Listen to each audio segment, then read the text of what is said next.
Good evening, guys. Just wanted to share this thought with you. Since I started again to make this kind of vlogs, maybe it's worse, maybe it's better, but not using the big camera helps me not wanting, to share stuff just when I have everything ready, but just, when I want to share something with you, I just do it no matter what. And this channel is just about that, wanting to share my insights, inner insights with you. And today, just wanted to tell you that I was working a lot in this past period with healing from my problems, from my traumas, from everything that happens in my mind. And I always tell you, in spirituality, you try to create a gap uh, with your mind, between you and your mind, understanding that your mind is not you. But at the same time, understanding what happens with the tool that you have, which is your mind, helps you a lot in many different things. And so I was trying to get through that. I understood that there are way too many things happening there. But one book that I started reading and that is helping me a lot. It's not the main solution. It's not that everything now is clear because of this book. But it's that one thing that makes everything, in Italian we have a say that says that it's the little tear of water, the little drop of water that makes the whole base, the whole well, be full. So it's not that, it's just that. It's that the whole work that I've done before this helped a lot with this. And in the book, it says one thing that really helped me, and it's talking about inferiority, which means I understood that most of the problems that we in society have, they are because of interpersonal relationships. In terms of, comparing yourself to others, wanting to be appreciated, trying to find a way, to feel the need to justify your existence, being loved, and all these things, of course. And so we do have this intrinsic motive of trying to always be better, and so we feel inferiority, which is not a bad thing after all. Actually, it's what makes us evolve.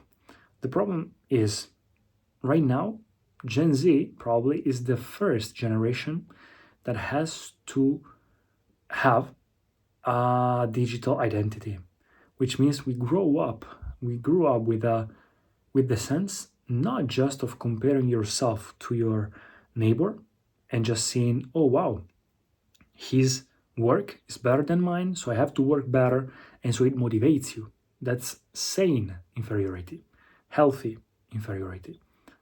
But it is, I compare myself from my sofa to the rest of the world, and not just the rest of the world, the highlights and the best version that they make me see. And so this creates an exaggerated version of the feeling of inferiority, which creates a inferiority complex. So instead of feeling good, feeling bad, and so feeling the motivation to move forward, you feel fear, and so you become stagnant. You, instead of, having a goal that is helping you, it is so big that it's actually stopping you and blocking you.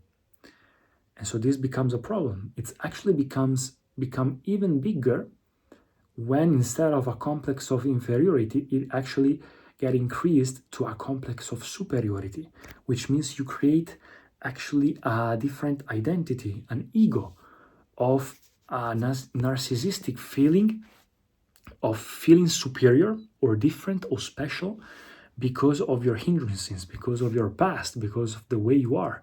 So instead of, I'll let you know the three different differences. Healthy inferiority is, I see him doing these things, or I see myself doing better things. I want to be like that, so I improve to get there. Unhealthy, so inferiority complex, is, I see him doing that.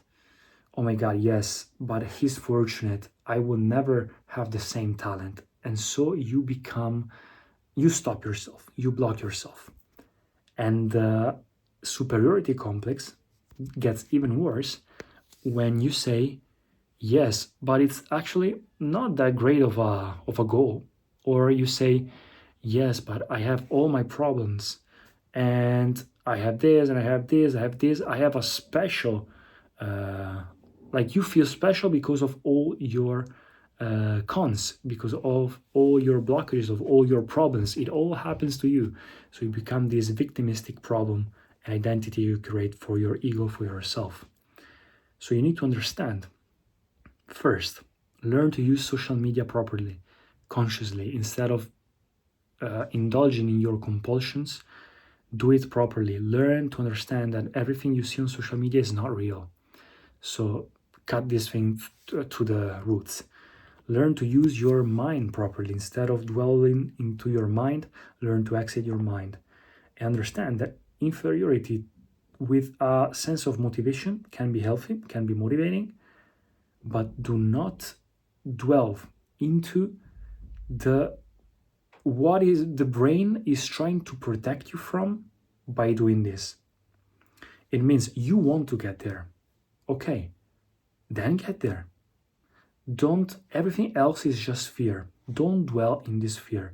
Don't create an identity or excuses for everything. Either you choose to do it or you don't. But don't dwell in these things of being in that, realm of possibilities that makes you feel good of, I could do it if I wanted to, but I prefer to stay here. Unconsciously you think about it. I prefer to stay here because if I get there, maybe I discover that I'm not that good, or I become vulnerable, or people can judge me, or I lose my friends, or I have more stress. It's fear. So understand to be more conscious of it and use social media more properly, and learn to have that courage to decide, to transcend these fears that are caused by past traumas, that are caused by everything in the past, and learn to work instead of, this deterministic thing that you, because of your past, right now you're like this and you cannot do anything about it. Work on the fact that from what you have here and now, work on this. Work on this and get better from here with what life puts in front of you right now in your path. Because if you cannot decide, if you stay here because your mind has a hidden benefit of choosing your lifestyle, you actually choose your lifestyle. So you need the courage to choose it the way you want it instead of inventing excuses. Learn to choose it consciously and have the courage to change your lifestyle. Because as I did in the past, if you do not choose, you don't use your biggest power. Actually, our biggest power, I know it's hard to choose because by choosing you sacrifice everything else, but by choosing and committing, you create your own path, which is different from everyone else's. It's almost like imagine yourself at the beginning of a race, a triathlon or a marathon, you see, or even just, a sprint, and you see everybody has his own path. And it's almost like you're staying there, calculating everything, watching all other people's paths and seeing, oh, which one is better? Which one is better? Maybe that path, maybe that path. But you don't understand. They all have all different races. They are not on your path. You can only work on what you have in front here right now, doing your best and involving totally in what you have right now and what life puts in front of you. Doing your best with what you have. So have the courage to exit your mind, to choose your lifestyle properly, to become responsible for the way you feel inside. Because once you understand that you can actually create most of the things that happen within you, you learn to be aware, and through practice, meditation, journaling, you learn to create a positive experience within you. And if everything within you is wonderful, everything around you becomes wonderful. You understand that what you can control, you do your best. What you cannot control, you just let it be. You just let life pass through you. And that's the main difference. So you let go of what you cannot control and you just do your best with what you can do. Instead of changing the whole world outside of you, you change your filter, your mind, you change yourself within in order to respond to the world no matter what happens.